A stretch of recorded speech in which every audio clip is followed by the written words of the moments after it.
we need to constantly put ourselves in situations and areas and rooms in which we can grow and evolve and challenge ourselves and develop our skills, our mindsets, our way of thinking, our beliefs. Welcome to the Seeds of Growth podcast. My name is Pumehana Palmer. I'm a mindset and growth coach to new real estate agents, small business owners, and high-achieving female entrepreneurs. I believe that true success happens from the inside out, and I'm on a mission to plant seeds of growth and transformation, one powerful conversation at a time. Each week, I'll bring you a solo episode, interview, or coaching experience with business owners just like you to help you shift your perspective, elevate your beliefs, and build a business that inspires you. Now let's dive into today's episode. What's up, friends? Welcome back to another episode of Seeds of Growth. My name is Pumehana Palmer, your mindset and growth coach. Today, I'm going to be talking about something that's really special to me and also a framework. It's a really powerful framework that I take just about all of my mindset coaching clients through. Now, if you've been in the personal development and mindset and personal transformations sphere or space, then you've likely heard some sort of adaptation to this formula. Today, we're going to talk about the formula for change. Now, I did a little bit of research and found something really interesting. The original formula for change was created in the 1960s, actually, and it just slowly adapted into the 80s and 90s into what it is today. Now, the original formula is dissatisfaction times vision times first steps must be greater than your resistance to change. And that is pretty straightforward. And I think that's accurate, right? There needs to be some sort of accumulation or cumulative equation, if you will, in order for you to change. And these things, your dissatisfaction, your vision, and your first steps needs to be greater than that which is keeping you stuck. Now, an even more simplified version of that is change happens when awareness meets reflection meets action. And transformation happens when you do it over and over and over again. And that's the formula that I basically subscribe to.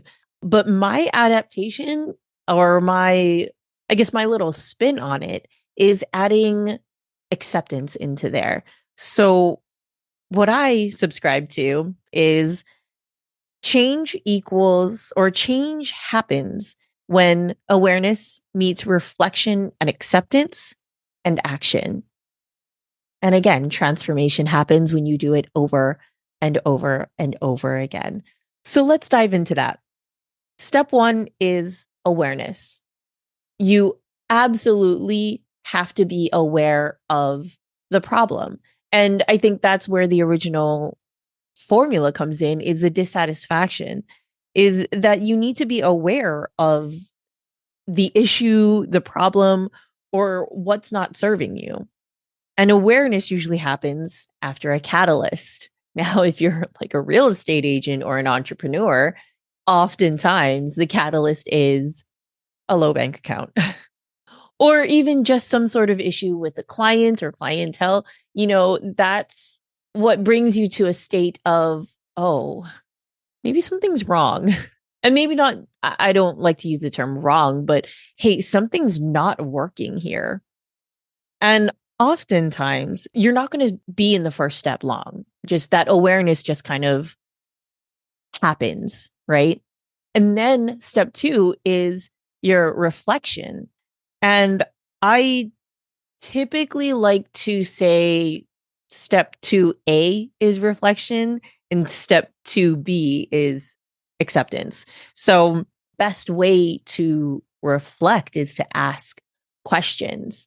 And Tony Robbins said that the quality of your life depends on the quality of the questions that you ask. So ask better questions get better answers, get better results, and have a better life. So I don't think there is one right way to reflect, but I think that there are a ton of wrong ways to reflect. And I want to share with you some examples of poor quality questions. They're basically questions that keep you stuck or cause blame. So questions like, why does this keep happening to me? Or why can't I change? What's wrong with me? Or what's wrong with them? When you give away your power, when you're saying that I'm where I am because of everyone else, or I don't have the things that I need in order to be better, or just keeping yourself in that stuck mentality. Now, some examples of better quality questions or more productive questions might be, what actions or inactions has gotten me to this place? Because it's very possible for us to not do anything or not be doing the right things that will bring us to this place of where you don't want to be, right? Bring us to the problem or in a situation in which things aren't working. Whatever situation that you want to change. Other questions are, what beliefs got me to this place? Who helped me get here? What's working? What's not working? And those are questions that I really, really like because, and I typically use with my clients because it's a very neutral question. What's working for you? What is getting you the results that you want? What's not working for you? And that covers a wide range of thoughts, beliefs, all the way to actions or activities, or what relationships aren't working for you, what relationships are. So that's a very broad and general kind of question. And then there's usually a subtle shift, in that awareness and reflection, or in the reflection point of, okay, this is where I am. And then there's these elevated questions that can allow you to zoom out. Like, where do I want to be? Who can help me get there? And who do I need to be? And something that's really important and something that I love to share with my clients is that question of who really elevates your mindset. When you bring in identity for yourself, who do I need to be rather than what do I need to do? There's a spark there.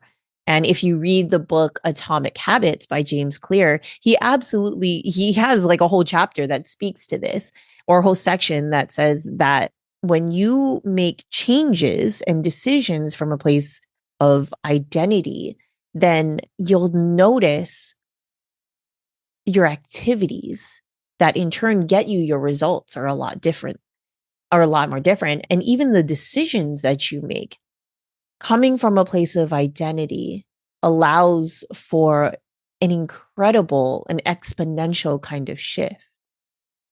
And kind of going back to who can help me get there. See, these who questions are very, very important. And for a lot of us as entrepreneurs, a lot of us are solopreneurs, or when you first start off, you're wearing all the hats, you're doing all the things, you're wearing all the hats. Now, when you can get to that point in your life and in your business where you say, who can help me?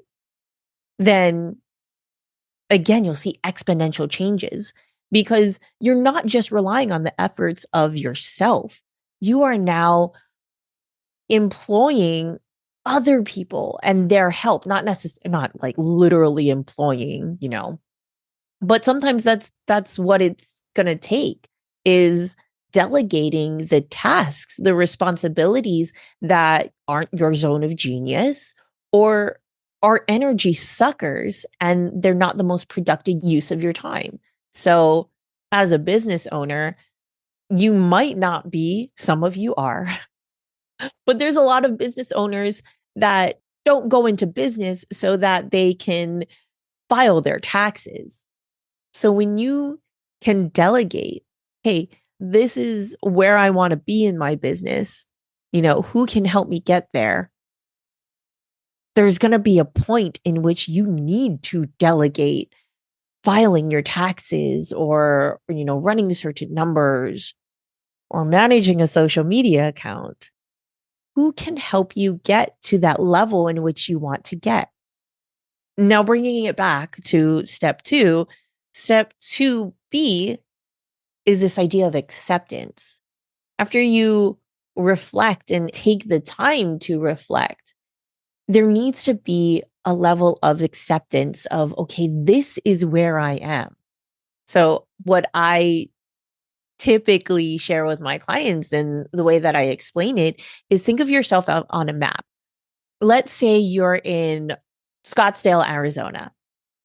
And that's the awareness of, hey, I'm in Scottsdale, or I'm in a city, I'm in a town that's not working for me, right? And I want to go to LA. There's the awareness of the change that you want to make. And then the reflection is asking yourself the questions to help you gain clarity. But if you don't accept that you're currently in Scottsdale, Arizona, then any plans you put into place is basically going to be futile. Because if you are making plans to head to Vegas and you're in Scottsdale, but you think you're in Vegas, something's going to be off, right? And that's where bringing in a third party, a trusted outside third party that's going to give you honest feedback. So that's where your coach comes in, your mentor, your therapist or consultant, somebody else that's going to say, hey, and either like reinforce, agree or disagree with where you're at.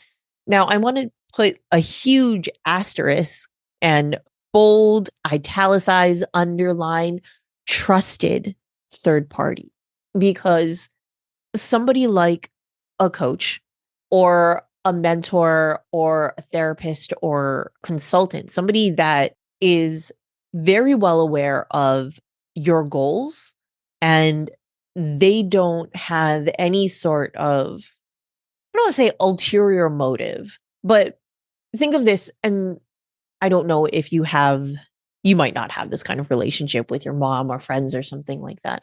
But I personally have been in positions or had relationships in which I shared an idea or a plan or a desire for something, and it triggered them in some way.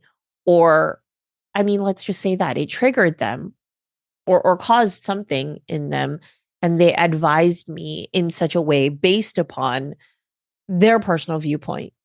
So specifically, I was in a situation in which oh man, and it's sad and silly to think about this, but I just want to share full transparency that I've been through these situations. So when I first started my kind of mindset and coaching career, I had another friend who was starting her own business, and she was like much further along than I was.